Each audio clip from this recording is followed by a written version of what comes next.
ગઈકાલે બપોરના 12:30 વાગ્યાથી આજના સવારના 5 ને 10 કલાક સુધી આ રેસ્ક્યુ ઓપરેશન હાથ ધરવામાં આવેલું હતું.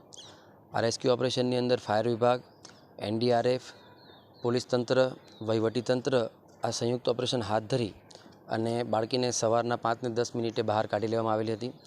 આ સમય બાદ તેને સિવિલ હોસ્પિટલ અમરેલી ખાતે લાવવામાં આવી હતી સારવાર અર્થે, પરંતુ અહીંયાના હાજર તબીબશ્રી દ્વારા તેઓને મૃત જાહેર કરવામાં આવેલ છે.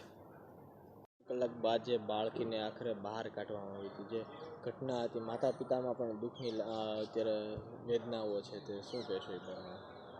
આમ તો ફાયર વિભાગ અમરેલીને કોલ મળતાની સાથે જ વહીવટીતંત્ર અને ફાયરની ટીમો રવાના થયેલી હતી અને પોતાનું ઓપરેશન સ્ટાર્ટ કરેલું હતું અને એમાં સાથે NDRFની ટીમ પણ જોડાઈ હતી અને આજે સવારે 5 ને 10 વાગે રેસ્ક્યુ કરી અને બાળકીને બહાર કાઢવામાં આવેલી હતી, જેને આગળની સારવાર માટે તાત્કાલિક સિવિલ હોસ્પિટલ અમરેલી ખાતે ખસેડવામાં આવેલી હતી, જ્યાં હાલ ફરજ પરના ડૉક્ટરશ્રીએ એમને મૃત જાહેર કરેલ છે.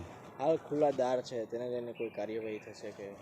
હા, ચોક્કસ થશે. એનો સર્વે કરાવીશું અને જે પણ ખામીઓ છે પૂર્ણ કરાવીશું. શું કહેશો? PB Gadhvi, regional fire officer, Bhavnagar.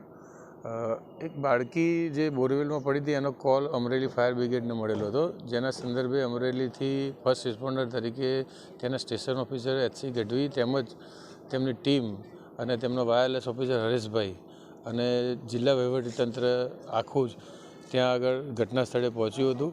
ત્યારબાદ સ્થાનિકની પણ એક મદદ લેવામાં આવી હતી. રોબોટિક જે આર્મ છે એ રીતે મહેશભાઈ કરીને એક વ્યક્તિ હતા, તેમની પણ મદદ લેવામાં આવેલી હતી.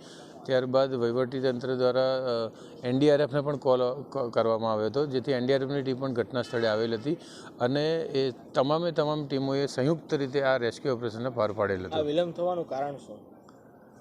વિલંબ થવાનું કારણ કે બાળકી જે જગ્યાએ ફસાઈ હતી એ જગ્યા કન્જેક્ટેડ હતી અને જે આર્મ હતો જે રોબોટિકનો આર્મ તેના જે હૂક જે લાગવો જોઈએ એ લાગતો નહોતો. ત્યારબાદ મિકેનિઝમ જાતે જુગાડ કરી અને એ રીતે આખો રેસ્ક્યુ ઓપરેશન